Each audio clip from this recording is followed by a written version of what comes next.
यह कहानी एक कुएं की है जो कि उस काली डायन के जादू से अमृत से जहर बन गया था। ये डायन कैसे बनी, कैसे इस कुएं का पानी विष बन गया, मैं यह कहानी आपको बताता हूँ। एक गांव में एक औरत के कोई बच्चा नहीं था। वह औरत गांव के मुखिया की पत्नी थी। उसके शादी को काफी समय हो गया था। सब लोग उसे बांझ कहा करते थे। गांव वाले उसका मुंह देखना भी पसंद नहीं करते थे। कहते थे कि इसका मुंह देख लिया तो पूरा दिन बेकार चला जाएगा। पर मुखिया की पत्नी थी, इसलिए लोग थोड़ी बहुत बातचीत कर लिया करते थे। एक दिन गांव में एक बाबा भिक्षा मांगते हुए आया। बाबा उस औरत के पास पहुंचता है तो वह बातों ही बातों में उसका हाथ देखने लग जाता है और कहता है, आपको कोई बच्चा नहीं है। वह बोली, आपको कैसे पता चला? वह बोला, हम हाथ की रेखाओं में निपुण हैं और हाथ देखकर यह बता सकते हैं कि क्या होने वाला है, क्या होगा। वह बोली, अच्छा तो यह बताओ कि मेरे बच्चा कब होगा। तो उसने कहा, आपको भगवान ने बच्चा तो नहीं दिया, पर मैं एक रास्ता बताता हूं। सुनो, अमावस्या की रात को किसी एक ऐसे लड़के की बलि पीपल के पेड़ के नीचे दो जो अपने माँ बाप का इकलौता पुत्र हो, और उसके खून से अपने बाल धोना, फिर कहना, ए प्यासी आत्माओं, यह बलि मेरी तरफ से स्वीकार करो और मुझे एक पुत्र दे दो। एक लोटे में उस तालाब का पानी भरकर उसके खून की 2 बूंद मिलाकर खुद पी लेना और उस लड़के के सिर के बाल अपनी साड़ी की गांठ में बांधकर रखना, तो तुम्हें अवश्य एक पुत्र पैदा होगा। इतना कहकर वह वहां से भिक्षा लेकर चला गया। उस दिन के ठीक 3 दिन के बाद अमावस्या थी। उस औरत ने वही किया जो उस बाबा ने बताया था। उसने अपने देवरानी के लड़के की बलि दे दी और खून की 2 बूंदें पानी में मिलाकर खुद पी ली और उसके सिर के कुछ बाल को काटकर अपनी साड़ी की गांठ में बांध लिए और बिना पीछे मुड़े अपने घर आ गई। सुबह गांव वालों को पता चला कि मुखिया के भाई के बेटे को किसी ने मार के वहां फेंक दिया है। जब यह बात मुखिया और उसके भाई ने सुनी तो वह नंगे पैर दौड़ पड़े। धीरे धीरे सारा गांव इकट्ठा हो गया। उस लड़के की मां का रो रो कर बुरा हाल हो गया था। तब किसी एक व्यक्ति ने हिम्मत जुटाकर उस सिर को धड़ से जोड़ा और उसे नदी में बहाने की सलाह दी। वैसा ही किया। लोगों ने उस लाश को पानी में बहा दिया। सब लोग यही कह रहे थे, किसने किया, यह सब कैसे हुआ? सब लोगों के लिए यह घटना चिंता का विषय बन गई थी। जब मुखिया घर पहुंचा तो क्या देखता है कि उसकी पत्नी तो पकवान बना रही थी। वह बड़ी खुश नजर आ रही थी। मुखिया ने क्रोध में कहा, क्या तुम्हें इस बात का बिल्कुल भी दुहक नहीं है कि हमारे भाई का बेटा मर गया है? वह पहले तो ऐसी नजरों से देखती है जैसे कि उसे मार ही डालेगी। फिर कहने लगी, लड़का उसका मरा है, मेरा नहीं, मैं क्यों शोक मनाऊं? और हंसने लगी और कहने लगी, तुम पागल हो, तुम्हें तो खुश होना चाहिए कि अब तुम्हारे भी एक पुत्र आने वाला है, और यह जानकर और खुशी होगी कि वह इस जायदाद का अकेला वारिस होगा। वह फिर ऐसे हंसी। यह देखकर मुखिया से रहा नहीं गया और उसे जान से मारने के लिए तलवार उठाने चला गया। वह अंदर तलवार ढूंढ रहा था पर तलवार नहीं मिली। जब वह पत्नी के बेड के पास पहुंचा तो क्या देखता है कि सारे कपड़े खून से लथपथ है और तलवार भी वही पड़ी है और उस पर खून लगा है। वह यह सब देखते ही समझ गया कि यह सब इसने पुत्र प्राप्ति के लिए बलि दी है।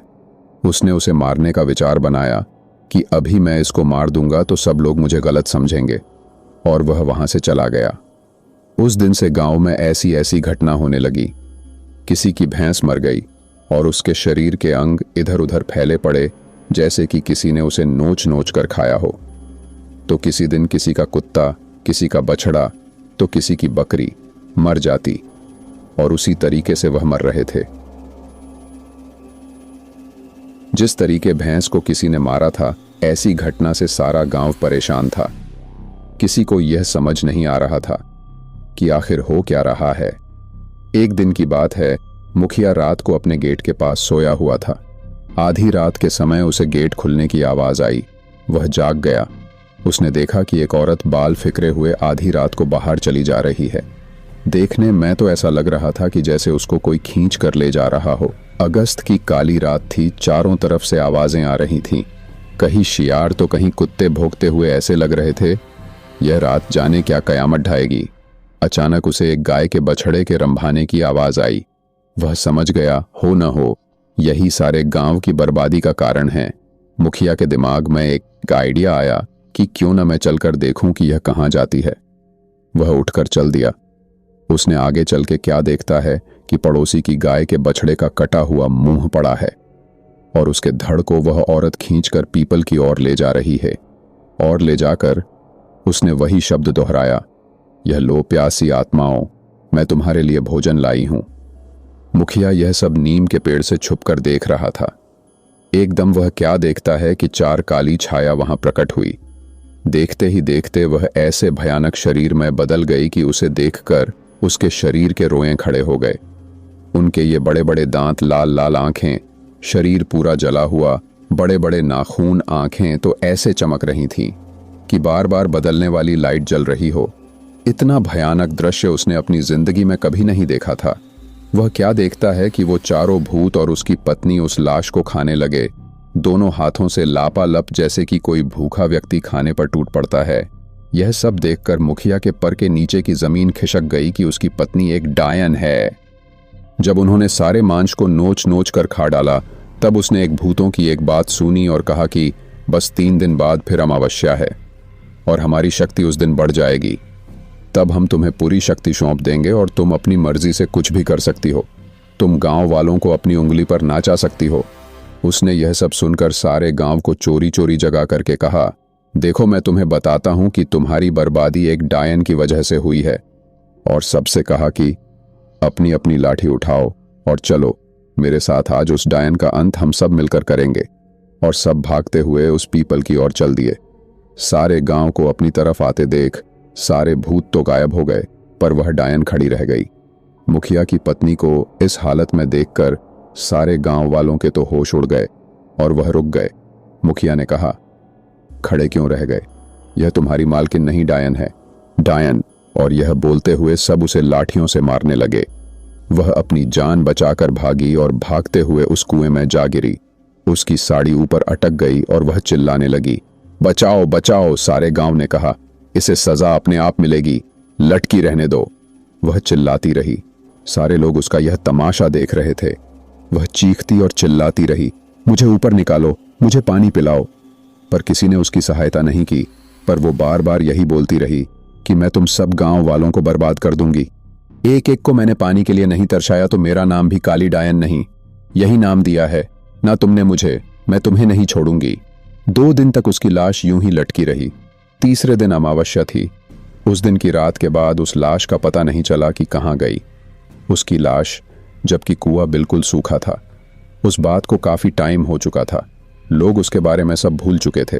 कुछ दिन बाद ऐसी खबर सुनने में मिली कि उस कुएं से आवाजें आती हैं कि मैं तुम लोगों को पानी के लिए तड़पा दूंगी। और कभी रात में मंत्रों की आवाजें आती। लोग उस राज को समझ रहे थे कि उसका जब तक शरीर नहीं जल जाता तब तक उसकी आत्मा भटकती रहेगी। कुछ दिनों बाद गांव के कुएं का अचानक पानी सूख गया तो वो लोग परेशान हो गए। कुछ दिनों बाद क्या देखते हैं कि जिस कुएं में वह मारी थी वह पानी से भर गया है। यह आश्चर्य देखते हुए कुछ लोगों ने कहा, क्या पता है कि उसी ने यह सब किया हो। कुछ लोग कह रहे थे कि उस बात को बहुत समय हो गया है, अब वो यहां कहां राखी है और कहां, चलो पानी इसी से खींच के पिया करेंगे।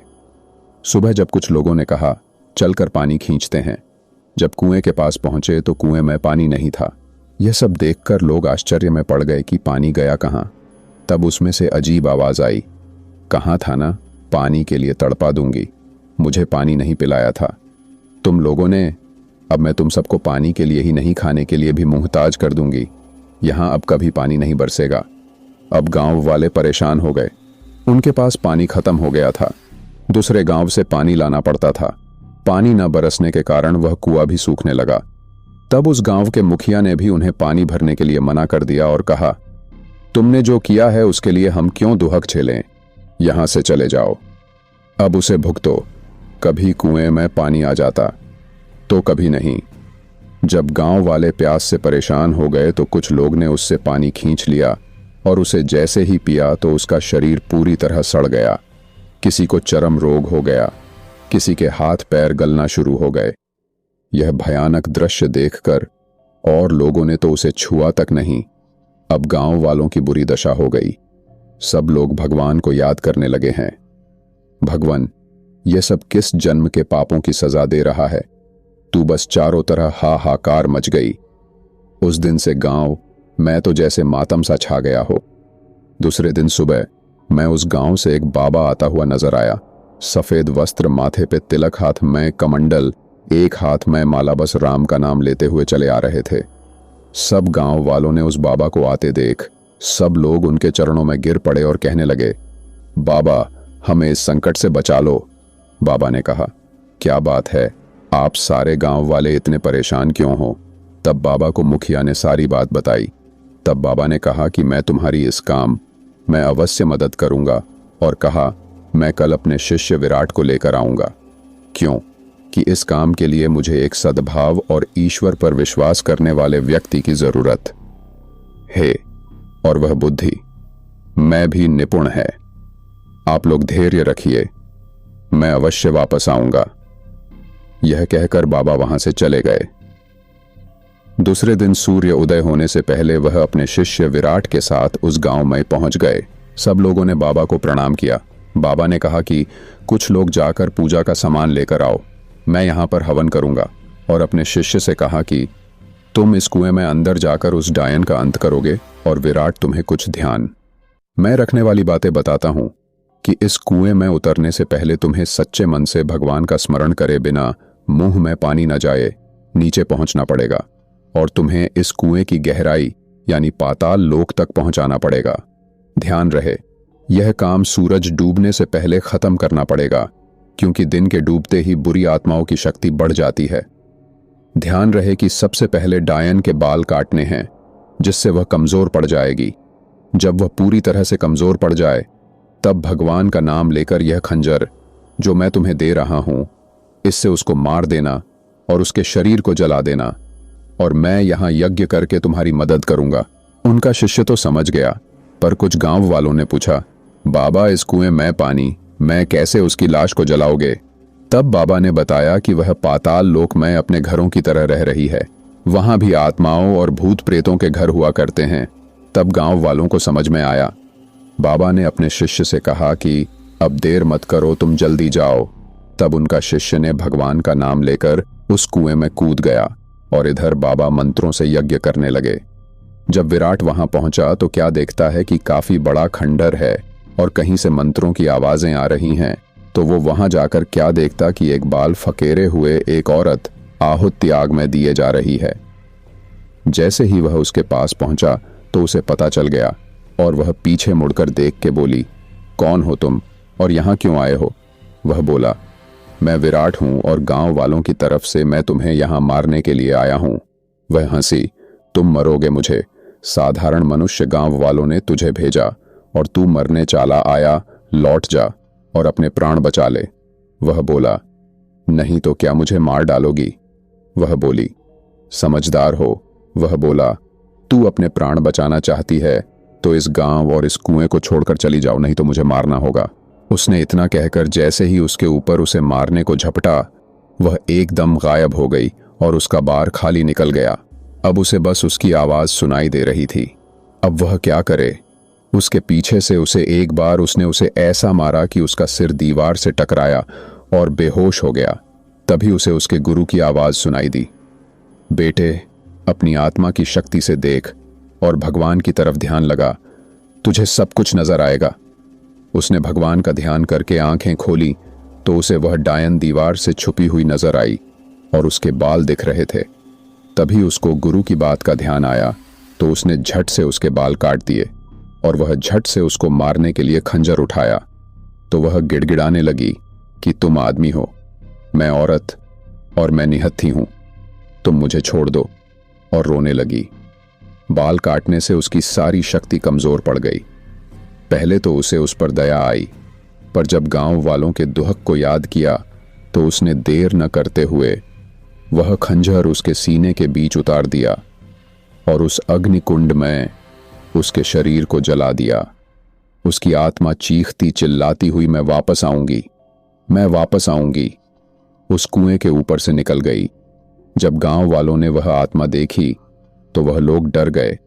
तब बाबा ने कहा, अब कोई डरने की बात नहीं है, अब इसका शरीर खत्म हो चुका है, अब यह तुम्हारा कुछ भी नहीं बिगाड़ सकती।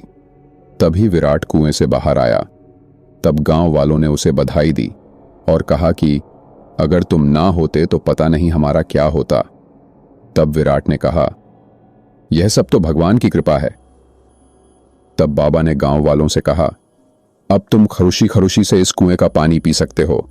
सभी गांव वालों ने पानी पिया और बाबा का आदर सत्कार किया। तभी जोर जोर से बादल हुए और पानी बरसने लगा और गांव वाले खरुशी से झूम उठे। उस गांव में फिर से खुशहाली छा गई।